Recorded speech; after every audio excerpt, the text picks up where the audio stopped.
Yolg'izlikni yaxshi ko'radigan bolalarda kelajakda shizoid tipiga yaqin xarakter shakllanishi mumkin. Yolg'izlikni yaxshi ko'rish bu kasallik emas, lekin bu xususiyatlar erta yoshdan shakllansa, kuchli va barqaror bo'lsa, kelajakda qiyin bo'ladi. Yolg'izlikni yaxshi ko'radigan bolalarni 3 ta belgisini aytaman.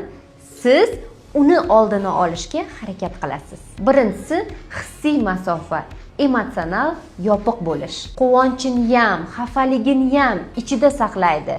Erkalanishni yoqtirmaydi. Menga tinchlik kerak degan holat ko'p bo'ladi. Ikkinchisi odamlardan ko'ra faoliyatni afzal ko'radi. Yolg'iz o'ynashni yaxshi ko'radi. Kitob, rasm, texnikalardan alohida shug'ullanadi. Jamoaviy o'yinlar bunaqa bolalarni qiziqtirmaydi. Uchinchisi va eng muhimi, ma'qullashga ehtiyoj kam. Menga baribir degan reaksiyalar, maqtovga sovuqqonlik, bunday bolalarga tartib ham kuchli ta'sir qilmaydi. To'g'ri, bu kasallik emas, lekin oldini olish zarur bo'lgan omillar. Sizni farzandingizda bunday belgilar bormi yoki yo'qmi?